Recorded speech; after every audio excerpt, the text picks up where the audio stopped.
Hay tribus similares a la tribu Sentinel en el sentido de que, una, no estén contactadas, dos, estén, como dices tú, en la edad de piedra, y tres, sean muy violentas. O por lo menos 2 de 3 o 1 de 3 características. ¿Habrá alguna otra? Te relataría ciertas anécdotas que me contó mi padre cuando él fue y viajó a Brasil en su adolescencia. Ya. Sí, creo que en Brasil, tanto la Amazona brasileña o ecuatoriana, hay muchas tribus no contactadas. Sí, él me contó una historia bien interesante. Cuando él viajó a Sao Paulo, pero durante el viaje a Sao Paulo hubieron rutas que pasaban por el Amazonas.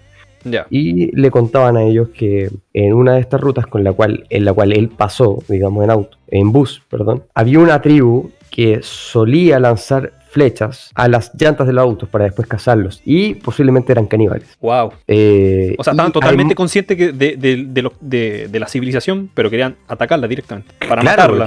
Exactamente, porque claro, para matarle quizás a otras cosas más, no lo sabemos. Las tribus latinoamericanas, nativas, todas tienen costumbres muy diferentes. Pero en este caso, claro, hay ciertas rutas y ciertos caminos en el Amazonas, tanto en brasileño como quizás en otros países, digamos, de Sudamérica, en el cual hay tribus que no se han podido, digamos, descubrir y no se han descubierto aún. En este caso estaba esta, que el nombre exactamente no lo recuerdo, pero mi padre me comentaba siempre que era muy común y que muchos hablaban de esta tribu que lanzaba las flechas a los autos para que después quedaran varados, y ahí aprovechaban de atacarlos después con lanzas y otro tipo de armas para aniquilar a toda persona que se encontrara dentro del auto. Ocurrió algo parecido también, digamos, con la tribu de los jíbaros, que está entre Ecuador, digamos, más al norte de Sudamérica. Los jíbaros son famosos por decapitar a sus enemigos y reducir sus cabezas. Reducirlas, sí, exactamente. Reducirlas, tienen su forma su ritual para reducir cabezas, que quizás lo hacen. Bueno, sacan todo de adentro de la cabeza.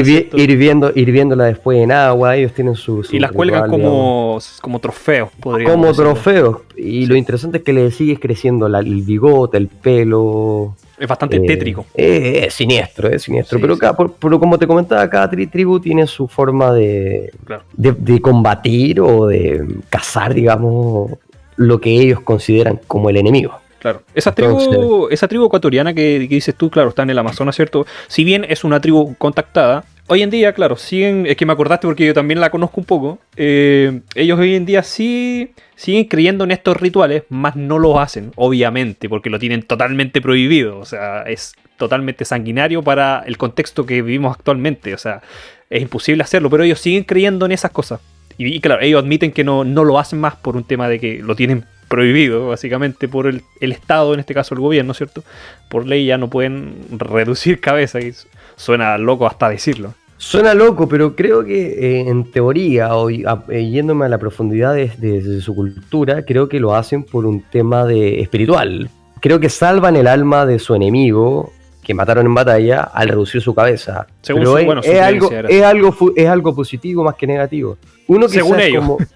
Uno como occidental o como, digamos, considerarse parte de la civilización, digamos, moderna o descendiente de la civilización europea y moderna, claro, contemporánea. Lo ve, digamos, siniestramente. Nos cuesta siniestramente, pero en el fondo todo tiene su... Es que para poder asimilarlo y sin que te sea chocante hay que entenderlo en el contexto de ello. Podríamos entenderlo de esa forma. Claro, sí, porque no necesariamente tiene que ser negativo para ellos. Posiblemente para ellos están haciendo para ellos, claro. Para ellos pueden hacer un bien, y que quizás esto puede ser un tema que más adelante vayamos a hablar respecto a lo que es el bien y el mal, digamos.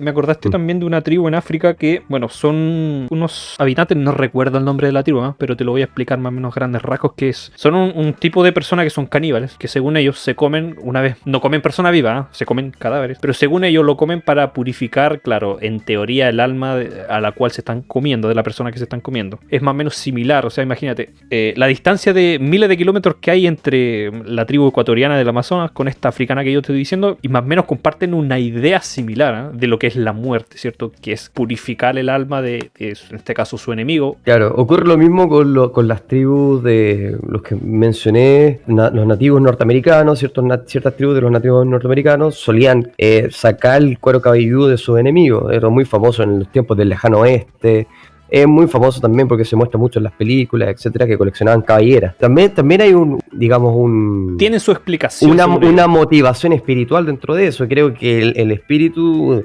para estos indígenas estaba en el cuero cabelludo y que todo tiene una ciencia y todo tiene una explicación, digamos, cultural. Bueno, ciencia no, explicación.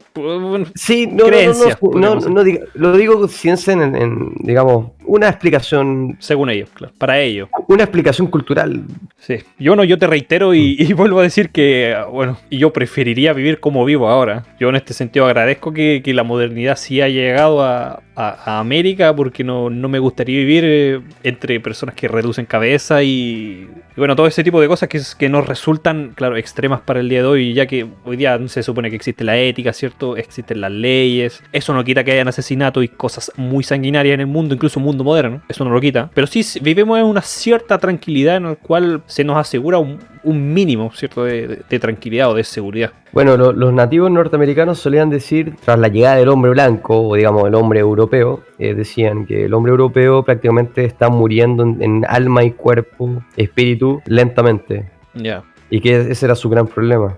Bueno, eso lo dejo, digamos, en la mesa, digamos que... Claro. No, y cada quien lo interprete como... Es interesante. No dejan de ser creencias, ¿cierto? Son sí. opiniones, ¿cierto? Y teorías, según el punto de vista. Pero ya, mira, vamos a concluir un poco ya con este tema de la tribu Sentinel. Sí me gustaría mencionar que, claro, tanto en el Amazonas, volviendo un poco, en el Amazonas ecuatoriano y también brasileño, hay muchas tribus que no han sido contactadas y que viven en medio de la selva y son totalmente hostiles. Secuestran niños incluso de las tribus que sí han sido contactadas. Secuestran a los niños para sacrificarlos, incluso directamente para comérselos. Y también me acordé que hay una problemática en el Amazonas de Ecuador que tiene que ver con respecto a los árboles, a la madera. Que hay mucha empresa exterior, ¿cierto?, que viene y hace negocios con estos indígenas para poder extraer la madera. Pero ¿qué pasa? Claro, no pagan lo acordado. Por ejemplo, le dicen a las 6 tribus que hay ahí en el Amazonas donde están los árboles que ellos quieren talar, las empresas, le dicen, le vamos a pagar tanto a cada uno. ¿Qué pasa? Talan los árboles, se los llevan y al momento de pagar le pagan solo a una. Se genera un problema enorme entre todas las tribus porque dicen, oye, necesito mi parte. Es terrible. Y como te dije, hay un tema con la madera que es que se genera contaminación también al cortar los árboles, porque queda mucho árbol podrido, no se genera sombra, ¿cierto? Hay muchos animales que migran hacia los árboles que ya no lo van a poder hacer. Los ríos también se bloquean por el tema de los árboles. Es todo un tema también lo que hay ahí con las tribus que sí son contactadas. Y la venta de la tala de árboles. Yo creo incluso